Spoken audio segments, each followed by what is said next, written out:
నమస్తే, welcome to power debate. నేను Brahmanaidu. Assembly సమావేశాలకు సంబంధించి నేతలకు వైకాపా అధినేత మాజీ ముఖ్యమంత్రి వైఎస్ జగన్ దిశానిర్దేశం చేశారు. బుధవారం జరిగినటువంటి ఆ పార్టీ లెజిస్లేటివ్ సమావేశంలో అసెంబ్లీకి వెళ్ళకూడదు అని చెప్పేసి వైకాపా నిర్ణయించుకుంది.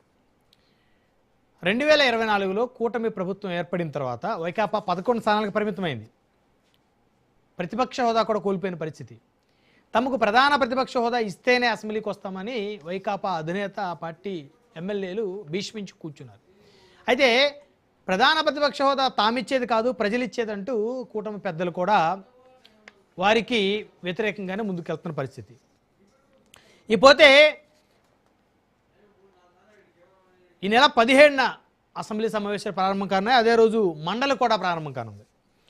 ఇక మండలిలో గట్టిగా గలమెత్తాలని చెప్పేసి వైఎస్ఆర్సీపీ నిర్ణయించుకుంది. ప్రజా సమస్యలపై మండలిలో గట్టిగా పోరాడాలని వైకాపా అధినేత జగన్ ఆ పార్టీ శ్రేణులకు దిశానిర్దేశం చేశారు. ఇక మంత్రి లోకేష్ రాజీనామా చేయాలని డిమాండ్ చేయబోతున్నారు వైఎస్ జగన్. డిఎస్సిపై పోరాటం కొనసాగిస్తామంటున్నారు వైకాపా నేత మాజీ మంత్రి అంబటి రాంబాబు. మండలిలో డిఎస్సి లీకులపై ప్రశ్నిస్తామంటున్నారు వైసీపీ నేతలు. ఈసారి కూడా అసెంబ్లీకి వచ్చే ఆలోచనలో వైసీపీ లేనట్లేని స్పష్టంగా అర్థమవుతుంది. ఇక మండలిలో గలం వినిపించేందుకు వైఎస్ఆర్సీపీ సిద్ధమైంది. ఈసారి ప్రభుత్వంపై మండలిలో వైసీపీ బలంగా గలమెత్తనుందా? ఈ అంశాలను చర్చిద్దాం. ఇదే వాళ్ళ పవర్ డిబేట్. మండలికి సిద్ధమైన వైసీపీ. డిబేట్లో మనతో పాల్గొంటున్నారు విద్యాసాగర్ గారు, తెలుగుదేశం పార్టీ సీనియర్ నాయకులు, అధికార ప్రతినిధి మనతోటి జూమ్కాలో జాయిన్ అవుతున్నారు. అదేవిధంగా కాకుమాన్ రాజశేఖర్ గారు, వైఎస్ఆర్ కాంగ్రెస్ పార్టీ సీనియర్ నేత, మాజీ లిడ్ క్యాప్ కార్పొరేషన్ చైర్మన్ మనతో జూమ్కాలో జాయిన్ అయ్యారు. ఇక తుర్గా శ్రీరామ్ గారు, రాజకీయ విశ్లేషకులు, వారు కూడా మనతో జూమ్కాలో జాయిన్ అయ్యారు. ఇటు ముందుగా మనం వైకాపా సీనియర్ నేత, మాజీ lid cap corporation chairman Kakumanu Rajasekhar గారు ఉన్నారు, వారితో మాట్లాడదాం. కాకుమాన్ గారు, గుడ్ ఈవినింగ్ అండి. Good evening. సో మొత్తానికి ఈ నెల 17న జరుగుతున్నటువంటి అసెంబ్లీ సమావేశం సంబంధించి ఇక వైసీపీ ఈ సమావేశాలు కూడా రాకూడదని డిసైడ్ అయింది. మండలిలో గలాన్ని వినిపించేందుకు డిఎస్సి సంబంధించి అవకతవకలు జరిగాయని చెప్పేసి గత కొన్ని రోజులుగా మీ పార్టీ శ్రేణులు చేస్తున్నటువంటి నిరసనలు కానీ, రిలే నిరాహార దీక్షలు కానీ, సో వాటికి సంబంధించి మండలిలో ఏ విధంగా గలమెత్తున్నారు? మండలితో పాటు అసెంబ్లీలో కూడా మాట్లాడితే బాగుంటుంది కదా అని చెప్పేసి అందరూ కూడా అభిప్రాయపడతా ఉన్నారు. ఏం చెప్తారు? Good evening sir. ప్యానల్లో ఉన్నటువంటి మిత్రులందరూ కూడా ముందుగా నమస్కారాలు. డిఎస్సి 2025 లీకేజీలు కానీ అనేక అక్రమాలు, వాటిపై దాదాపు 74 రోజులు పోరాడుతూనే ఉన్నాను. ఇప్పటికీ 10 రకాలైనటువంటి ఆందోళన వైఎస్ఆర్సీపీ చేపట్టడం జరిగింది. వాటిల్లో మరి సాక్ష్యాధారాలు చాలా స్పష్టంగా మేము చూపిస్తా ఉన్నాం. అందుకని మేము సిబిఐ ఎంక్వైరీ చేయాలని అడుగుతున్నాం. అలాగే విద్యాశాఖ మంత్రి అయినటువంటి లోకేష్ గారిని కూడా రాజీనామా చేయాలని మేము కోరుతా ఉన్నాం. దాని మీద ఖచ్చితంగా సిబిఐ విచారణ జరిపి అందుకు బాధ్యులైనటువంటి వాళ్ళ మీద చర్యలు తీసుకోవాలని కోరుతా ఉన్నాం. తర్వాత అంటే ఇప్పుడు మేము అడుగుతున్న వాటిలో లేదా ఇప్పటి వరకు మేము చేస్తున్నటువంటి ఆజిటేషన్స్ అన్నిట్లో కూడా చాలా స్పష్టమైనటువంటి మేము ఆరోపణలైన కావచ్చు, వాస్తవాలు కానీ తెలియజేస్తా ఉన్నాం. అందులో భాగంగానే ఇప్పుడు డిఎస్సిలో మరి అప్లోడ్ చేసే దగ్గర ఎవరైతే ఉన్నారో పేపర్స్, మరి వాళ్ళు అతను కూడా ఎవరు contract employee, out sourcing employee కూడా మరి అందులో ఎగ్జామ్ రాయడం, ఆయన ఫస్ట్ ర్యాంక్ రావడం కూడా జరిగింది. అయితే మేమేమంటాం, సహజంగా ఎవరైనా కానీ అప్లోడ్ చేసేది కానీ ఆ పని మీద ఉన్నటువంటి వాళ్ళు ఎవరైనా ఉద్యోగస్తులు అప్లై చేస్తే ఖచ్చితంగా వాళ్ళకి సంబంధించి వాళ్ళని తొలగిస్తారు, సహజంగా ఉంచారు అందులో. వాడు కూడా అప్లై చేసింది. కానీ ఇక్కడ అలా జరగలేదు. అతనికి ఫస్ట్ ర్యాంక్ వచ్చింది. ర్యాంక్ వచ్చిన అతనికి తర్వాత మరి గొడవ జరగడం అందరికి తెలియడం.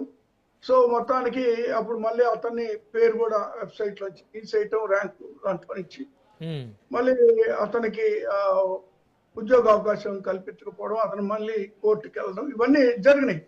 అదొక అంశం. అయితే కొంతమంది చాలా స్పష్టంగా ఫోన్లోనూ మాట్లాడి 15 లక్షలకి 20 లక్షలకి ఉద్యోగాల అమ్మకానికి పెట్టినట్టుగా ఒక లోగో గవర్నమెంట్ పెట్టుకొని అధికారికంగా ఉన్నటువంటి వ్యక్తులు ఒకళ్ళు మాట్లాడారు. అది కూడా విచారణ చేయమని అవుతున్న వాళ్ళు ఎవరైనా కావచ్చు, వాళ్ళని కూడా విచారణ చేసి పట్టుకొని వాస్తవాలు తీయాలని అడుగుతున్నాం. అది ఎలా ఉంటే స్పోర్ట్స్ కోటాలో చూస్తే అది మరీ అన్యాయం. ఇప్పుడు నేను కూడా ఒక ఫుట్బాల్ నేషనల్ ప్లేయర్, నేను కూడా నాకు తెలుసు స్పోర్ట్స్ లో ఎలా అపాయింట్మెంట్స్ జరుగుతాయి, ఏ విధంగానే సిస్టమ్ నాకు తెలుసు.